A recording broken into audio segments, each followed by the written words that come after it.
모든 사람은 자신의 삶을 심판받습니다.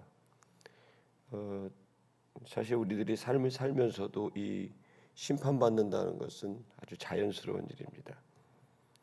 다른 사람 욕하고 때린 사람 반드시 벌 받죠. 그게 심판받는 거죠. 또 여러분 간단하게 인과율이라고 할 수 있겠죠. 밥을 먹으면 배가 부릅니다. 근데 밥을 먹지 않으면 배가 고픕니다. 운동을 하면 건강해집니다. 운동을 안 하면 건강을 잃죠. 모든 것은 그 행위를 하고 그 행위에 대한 결과를 받는 게 그게 진리입니다. 그래서 심는 대로 거둔다 이렇게 표현하죠. 그런데 여러분 우리의 인생이 똑같이 그렇게 결과를 얻죠. 선한 삶을 산 사람은 마땅히 선한 결과를 얻을 것이고 아주 못되게 산 사람은 그 결과를 또 얻게 되겠죠. 그래서 인간은 반드시 작은 일에도 그 행위와 심판을 받듯이 인생 전체도 심판을 받습니다. 그래서 사람들이 죽음을 두려워하는 겁니다. 왜? 자신의 양심이 압니다.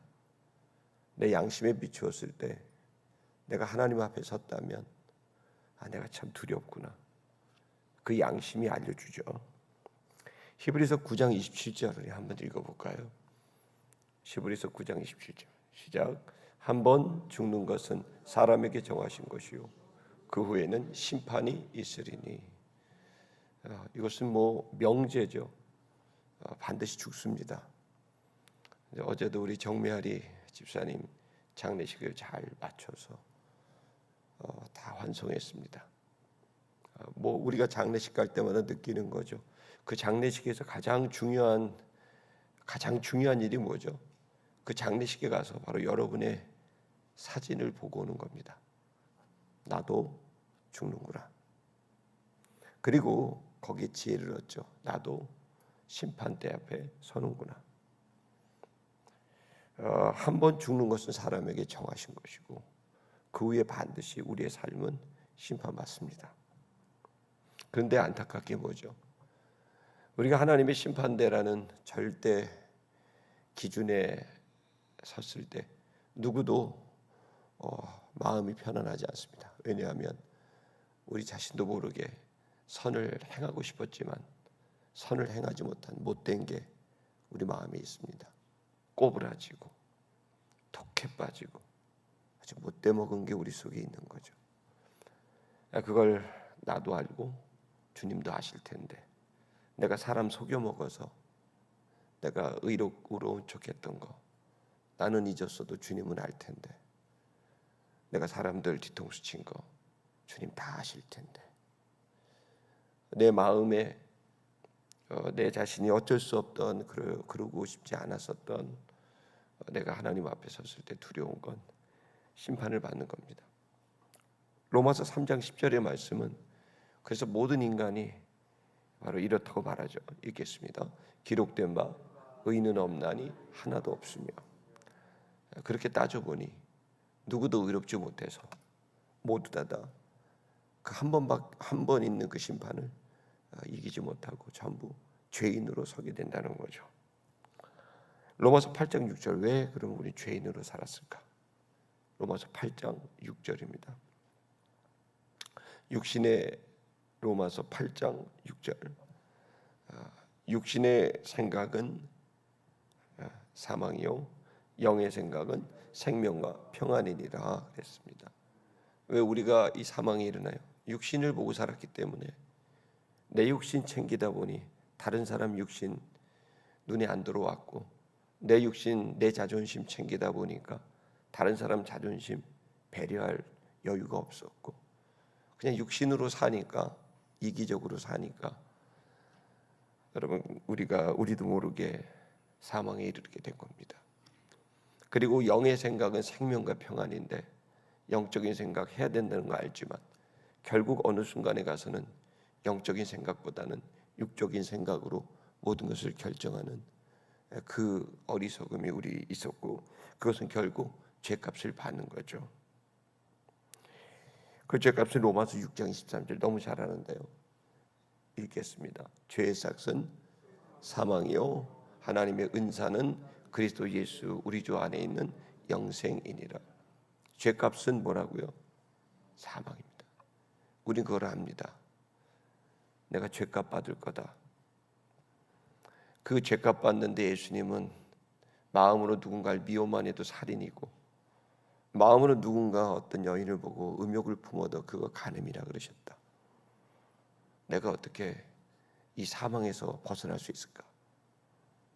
사람은 외모를 보지만 하나님을 중심을 보는데, 내가 겉으로 지은 죄, 마음으로 지은 죄, 사람들 모르게 지은 죄, 사람들 알게 지은 죄, 내가 거기 어떻게 벗어날까?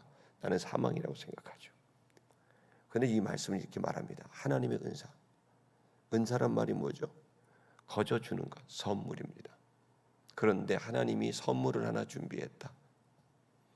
네가 그 죄값 받아야 되는데, 그런데 죄값 받는 너에게 하나님의 은사, 하나님의 선물이 있다. 그것은 바로 그리스도 예수 우리 주 안에 있는 영생이다.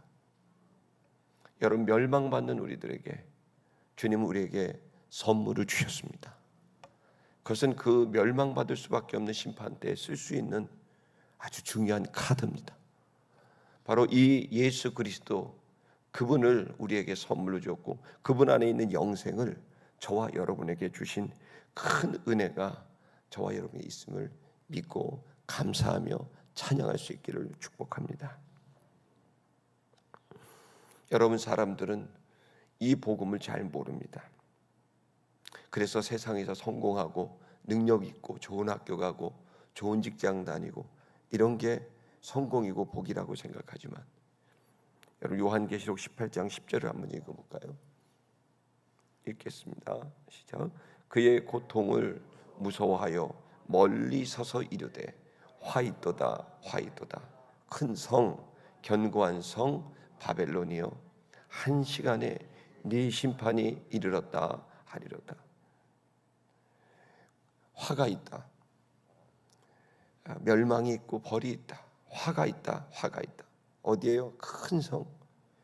여러분, 우리는 지금 뭐 노벨상 받고 또 아니면 뭐 세계적인 부호가 되고 또 아니면 우리가 뭐 세계적인 학자가 되고 뭐 이런 것들은 되게 중요한 일이지만, 그러나 여러분, 우리들이 생각해야 될 것은 그 아무리 이 세상에서 위대한 업적과 삶을 살았다 할지라도 그들의 모두 심판이 기다리고 있는 겁니다. 여러분, 그렇기 때문에 오늘 우리들이 궁극적인 인간의 절망, 인간은 도저히 이제 이 심판에서 벗어날 수 없는, 멸망을 벗어날 수 없는 상태이지만, 그러나 하나님은 이 멸망에서 구원받을 수 있는 선물을 모든 인간에게 허락하셨습니다. 하나님의 선물은 바로 예수 그리스도입니다. 그래서 죽음의 문턱을 넘을 때 그 예수 붙들고 예수를 믿고 예수만이 나의 구원의 이유다, 그 예수를 붙들고 죽음의 문턱을 넘을 때 우리는 담대하게 넘을 수 있습니다. 그 심판대 앞에 섰을 때 바로 예수 그리스도 그분 때문에 나는 내 전생의 죄값을 이제 모두 탕감받고 완전한 자유의 몸으로 너는 죄값을 다 치렀다. 예수 그리스도가 내 죄값을 다 치렀다. 이제 너는 편히 죽어라. 너는 이제 자유다. 모든 죄책감과 수치심에서 자유를 얻게 되는 영광스러운, 여러분 영화롭게 되는 귀한 날이 우리 예수 그리스도를 믿는 모든 성도들에게 기다리고 있음을 여러분 감사할 수 있기를 축복합니다. 이것은 기쁜 소식입니다. 그것은 하나님의 긍휼입니다. 복음은 지금 당장 우리가 복받고 잘되고 성공한다는 의미가 아닙니다. 복음의 본질은 하나님과의 관계에서 하나님께 죄진 것, 하나님과 원수된 게 화해가 되고 하나님과 이제 하나가 된, 인간의 궁극적인 문제를 해결하기 위해 한 사건이 벌어졌다는 소식을 선포하는 게 복음입니다. 2000년 전 그 사건이 일어났습니다. 아주 작은 팔레스타인, 사람이 살기도 어려운 그 척박한 그 유대 광야 그 산에서 한 청년이 억울한 누명을 쓰고 죽은 것 같았지만 그러나 그는 하나님이 이 세상에 보낸 선물이었습니다. 그가 죽음으로 모든 사람들의 죄가 다 값을 치르고 그가 부활함으로 모든 사람들이 다시 살아날 수 있는 기회가 열리게 된 겁니다. 2000년 전 하나님과의 관계를 해결할 수 있는 놀라운 길이 열렸습니다. 이제 사람들은 멸망에 처하지 않고 구원 얻을 길이 열리게 된 겁니다. 이제 그 예수 그리스도를 믿고 그 예수 그리스도를 붙들고 살아가게 됐을 때 여러분, 그 예수 그리스도가 마지막 날 우리 모두를 구원에 이르게 하는 하나님의 선물인 것을 깨닫게 되리라고 믿습니다. 그래서 여러분, 하나님이 세상을 사랑해서 자신의 독생자를 주셨습니다. 그 독생자는 선물입니다. 그를 믿는 자마다 절대로 멸망하지 않고 영생을 얻게 하는 주님의 놀라운 일이 2000년 전 일어났습니다. 자, 여러분, 이 사건이 이제 일어나고 이제 누구든 구원 얻을 길이 열렸으니 여러분, 이제 예수 그리스도를 믿고 그분을 붙들고 살아가라고 하는 여러분, 이 복음을 전파하는 자들이 필요합니다. 왜 우리는 이 복음을 전파하지 않을까요? 이번 장례식에도 우리는 느낀 것은 복음의 위대함입니다. 그 복음의 위대함을 느끼면서 여러분, 한 사람이 이 땅에 와서 여러분에게 다 설명할 수 없지만 얼마나 기구한 삶을 살았는지 모릅니다.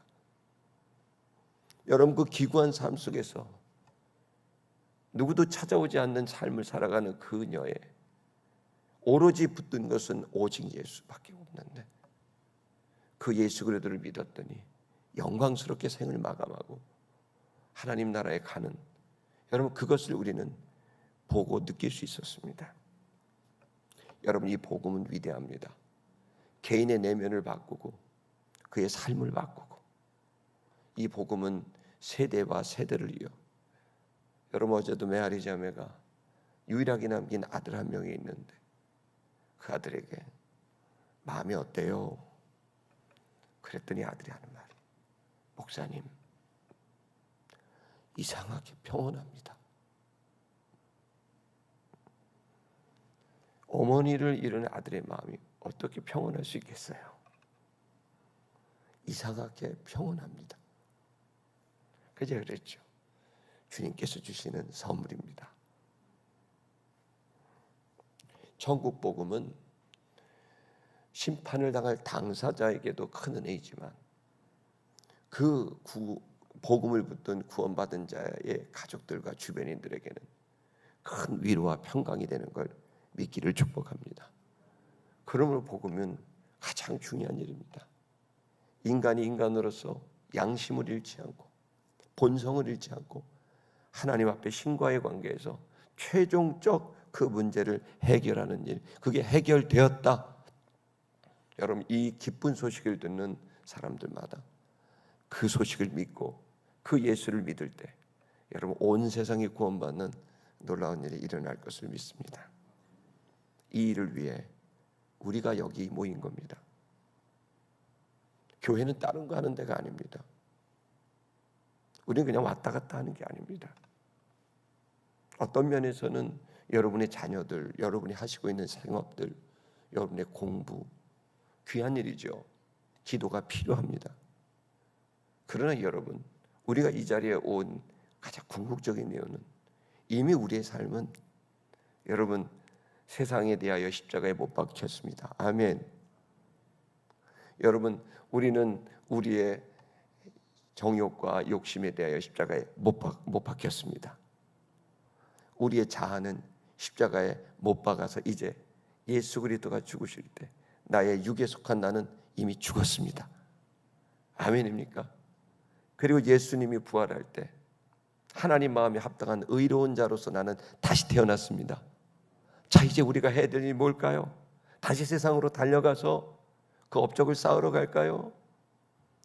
우리가 다시 가서 우리의 욕심 한번 부려볼까요? 한번 내 뜻대로 마음껏 살다가 꽥 죽으면 된다, 이렇게 생각하는 가치관으로 살아갈까요? 아니죠. 이제 내 뜻대로 그냥 내 생각대로 내 계획대로 갈까요? 아니죠. 이제 내가 산 것이 아니라 내 안에 그리스도가 사신 것인데, 여러분 예수 뜻대로 한번 살아봐야 되지 않습니까?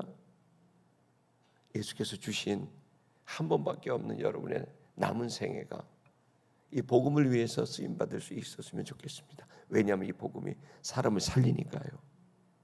이 복음이 사람들에게 영생을 주고 사람들을 바꾸니까요. 저는 너무 행복한 사람입니다. 이 복음을 계속해서 전하면서 30여 년 동안 예수 믿고 19살에 예수 믿고 지금까지 계속 복음을 전하면서 수많은 사람들이 변화되고 죽음의 문턱을 넘을 때 기쁘게 넘어가는 것을 보면서 얼마나 보람되고 기쁜지 모릅니다. 여러분이 인간의 근본적인 문제를 해결시켜 준다는 건 인간의 모든 삶을 해결해 주는 것과 진비 없다는 걸 알게 됩니다. 아무리 좋은 돈을 많이 갖고 있으면 뭐합니까? 영원히 불편하고 지옥 같은데, 아무리 여러분 좋은 학자가 되고 사람들에게 박수 받고 상 받으면 뭐합니까?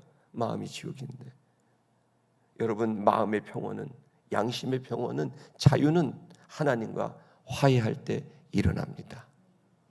신과의 화해, 하나님과의 화해. 여러분 이것이 복음입니다. 이 복음은 땅끝까지 모든 민족에게 전파되어야 됩니다. 오늘 요한은, 여러분 읽으신 본문은 이 복음이 모든 사람에게 전파되는 것을 봤습니다. 여러분 아직 이루어지지 않는 일이지만 그 일을 봤어요. 마태복음 24장 14절의 말씀을 볼까요? 읽겠습니다. 시작. 이 천국 복음이 모든 민족에게 그제야 끝이 오리라. 그렇습니다. 언제 끝이 오나요? 이 천국 복음이 모든 민족에게 증언되고 난 다음에, 세상에게 다 전파되고 난 다음에, 그리고 그제야 끝이 온다고 말씀합니다. 다시 요한계시록 14장 6절을 볼까요? 읽겠습니다. 또 보니 다른 천사가 공중에 날아가는데 땅에 거주하는 자들 곧 모든 민족과 종족과 방언과 백성에게 전할 영원한 복음을 가졌더라. 영원한 복음을 가졌다. 영원히 길 잃을 복음, 위대한 역사적 사건, 온 인류를 구원 얻을 수 있는, 온 인류를 그 죄책감과 수치심과 그 두려움에서 자유롭게 할 수 있는 위대한 사건이 벌어진 거죠. 예수의 죽으심과 부활이라는 이 사건. 여러분 이 사건이 벌어져서 이걸로 수많은 사람들이 이것을 믿게 됐을 때 참된 자유를 얻기 시작하고 하나님의 아들들이 된 거죠. 자, 이것을 어떻게 하죠? 보니까 다른 천사가 공중에 날아가고 있는데, 그걸 보니까 땅에 거주하는 이 땅의 사람들이죠. 이 땅에 있는 모든 사람이죠. 민족과 종족과 방언과 백성, 모든 사람이란 뜻입니다. 자, 그들에게 전할 영원한 복음입니다. 자, 복음은 아는 데 중요한 게 아니에요. 복음은 어떻게 하는 거죠? 전하기 위해 있는 거예요. 여러분 다시 여러분 이 아침에 도전합니다. 오늘 한날을 살 때 여러분 복음을 전할 수 있는 믿음의 용기가 있기를 축복합니다. 여러분 이 복음은 전하면 그것은 생명을 주는 것이고 하나님의 선물을 주는 것입니다. 그것은 우리의 한민족, 우리의 가족들, 친구들, 지인들에게만 줄 게 아니라 우리는 우리 민족을 넘어 모든 민족에게로 가야 합니다. 모든 도시에게로 가야 하고 모든 가족들과 친구들과 지인들에게 가야 합니다. 이 복음이 모든 사람들에게 전파되는 일을 위해 우리가 교회로 부름을 받았고, 여러분 교회가 뭡니까? 철치입니다. 철치가 헬라어의 키리오케에서 나왔어요. 키리오케는 주님이란 거예요. 다시 말하면 교회는 주님을 섬기는 자들의 모임이 교회인 거예요. 우리는 주님의 일을 하는 사람들입니다. 주님은 어떤 일을 하시죠? 이 복음을 이루셨으니 이 복음을 전파하는 일을 위해 교회를 세우신 겁니다. 그래서 교회는 선교가 가장 중요한 일입니다.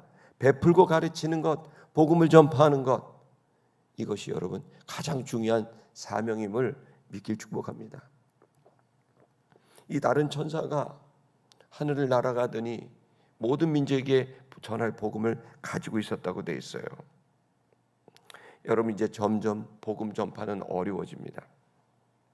성경을 보게 되면 점점 더 많은 핍박과 환난이 기다려서 많은 사람들이 이제 복음을 전해도 듣지 않도록 완전한 사단이 세상을 지배하고 있다라는 것이 마태복음 24장 이하에 보면 나와 있어요. 시간이 없기 때문에 그걸 다 읽어드릴 수는 없지만 분명한 사실은 이 마지막 때 종말이 가까울수록 이 복음을 전파하는 상황이 점점 어려워지게 되고, 그러나 주님이 부탁한 것, 그렇게 종말이 되면 될수록 어렵더라도 너희가 꼭 복음을 전파해 줘라 라고 명령하시고 위탁하셨습니다. 세트미션교회 성도 여러분, 우리들이 헌금하는 이유, 우리가 봉사하는 이유, 우리가 아침에 기도하는 이유, 우리가 살아있는 이유는 이 천국 복음을 사람들에게 전파하기 위해 있다는 사실을 잊지 않으시기를 축복합니다.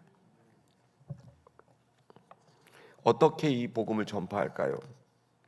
첫째는 천사들이 복음을 전할 때 역사하니, 여러분, 천사와 동역할 수 있는 영적인 사람이 되어야 복음을 전할 수 있어요. 어떤 사람이 되어야 복음을 전한다고요? 영적인 사람. 육적인 사람은 복음 못 전해요. 사람들 두렵고 사람들 평가도 두렵고 육에 속했기 때문에 복음이 입이 안 떨어져요.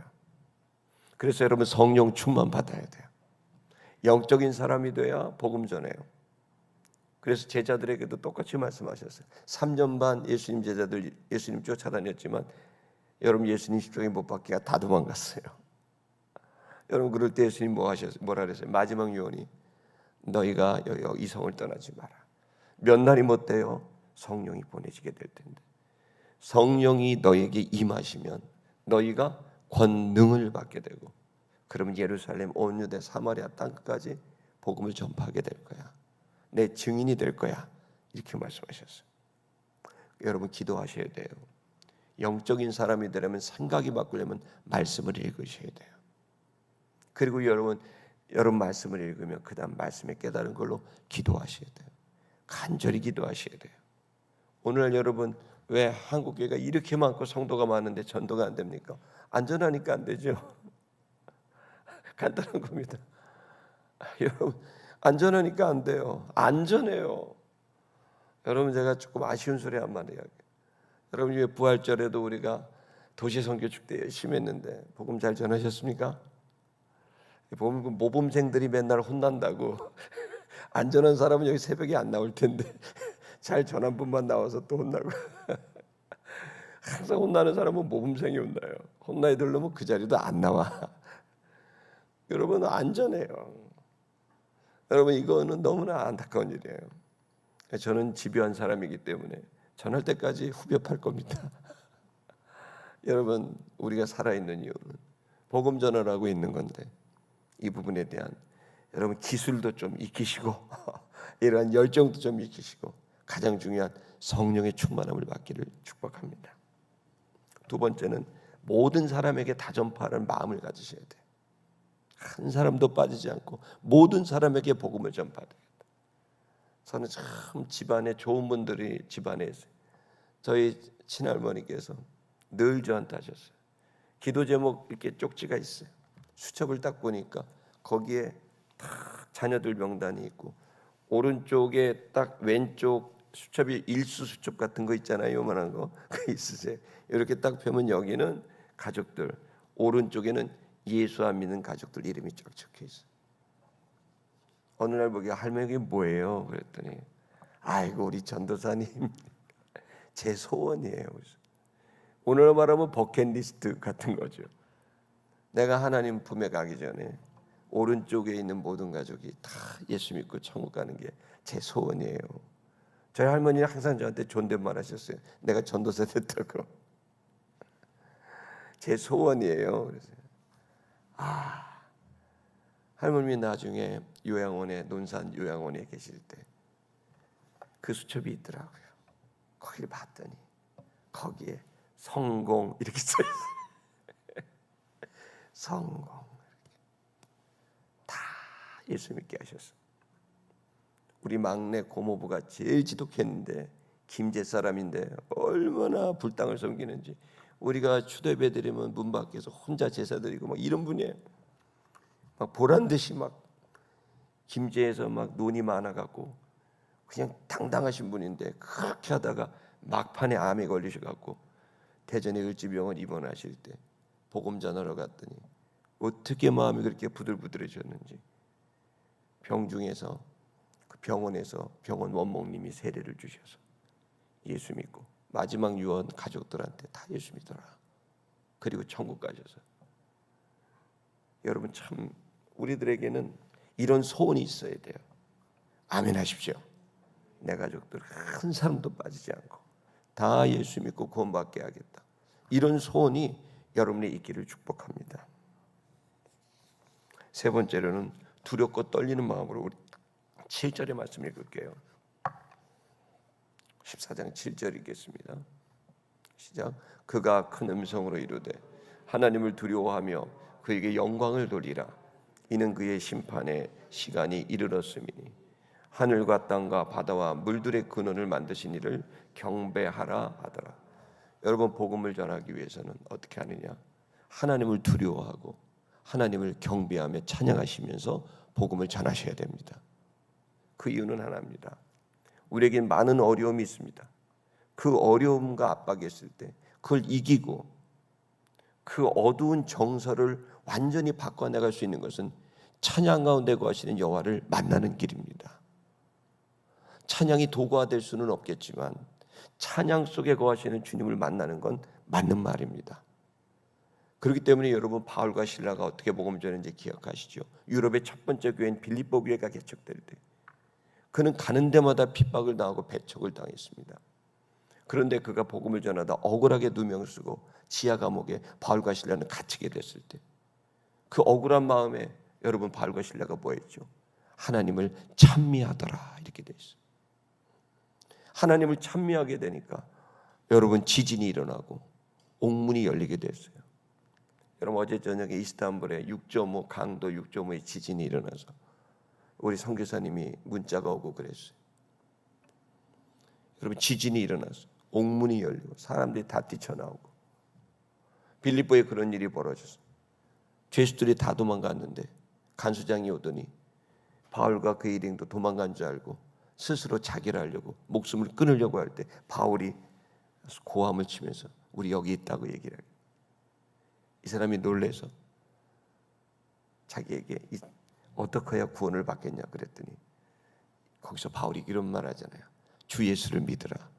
그러면 너와 내 집이 구원을 얻으리로다. 그러자 간수장이 그걸 듣고 온 가족이 세례받아서 빌립보 도시에 교회가 세워진 거 아닙니까? 성도 여러분, 우리가 복음을 전하는 건 쉽은 일이 아닙니다.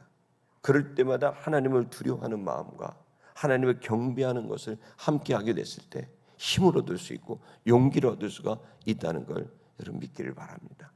마지막 시대에 종말의 성도들이 천사의 도움으로 복음을 전파하는 이 장면은 오늘 우리 시티미션교회 모든 성도들이 다시 한번 묵상해야 될 귀한 말씀이라고 생각합니다. 저와 여러분, 우리 시티미션교회 한국교회가 영원한 복음, 이 영원한 복음을, 영광스러운 복음을 전파하는 복음 전도에 여러분 그 영성이 다시 살아나기를, 불같이 일어나기를 축복합니다.